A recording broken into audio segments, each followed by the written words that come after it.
कब्रिस्तान।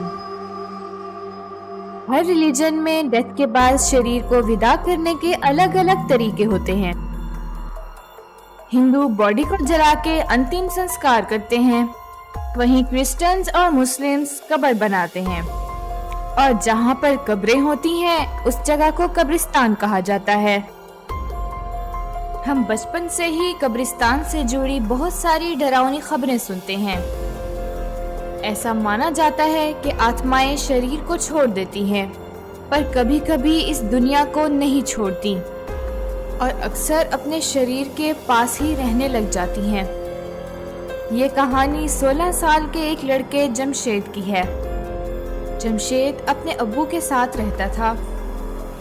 जमशेद के अब्बू एक बीमारी होने की वजह से चल फिर नहीं सकते थे, इसलिए छोटी उम्र से ही जमशेद घर संभालने लग गया था। जमशेद सड़क पर लोगों के जूते पॉलिश करके अपना और अपने अब्बू का पेट पालता था। जमशेद के अब्बू की बीमारी इस कदर बढ़ गई थी कि कुछ ही दिनों में उनका इंतकाल हो गया। जमशेद के पास इतने भी पैसे नहीं थे कि वो अपने अब्बू को अच्छे से विदा कर सके, इसलिए उसने जैसे तैसे करके अपने अब्बू को एक कब्रिस्तान में दफना दिया।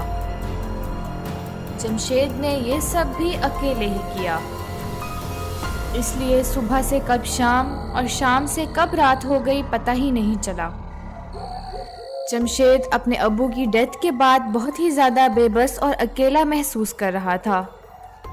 उसे समझ नहीं आ रहा था कि आखिर वो अब क्या करेगा। इसी सोच के साथ अपनी आंखों में आंसू लिए वो कब्रिस्तान से अपने घर की तरफ जाने लगा। लेकिन जमशेद जैसे ही उस कब्रिस्तान के गेट तक पहुंचा, उसे पीछे से किसी ने आवाज लगाई।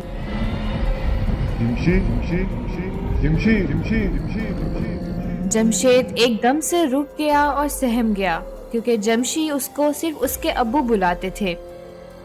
जमशेद को लगा कि शायद उसके कान बज रहे हैं कि तभी उसको एक और आवाज आई। जी बेटा बेटा बेटा, मुझे बहुत प्यास लगी है बेटा बेटा बेटा, जरा पानी पिला दो ला दो ला दो ला दो। अब जमशेद के रोंगटे खड़े हो गए थे, क्योंकि ये आवाज उसके अब्बू की ही थी। वो पीछे मुड़ा और जोर से चिल्लाया, अब्बू। पर उसके सामने एक खामोश कब्र थी और कुछ नहीं।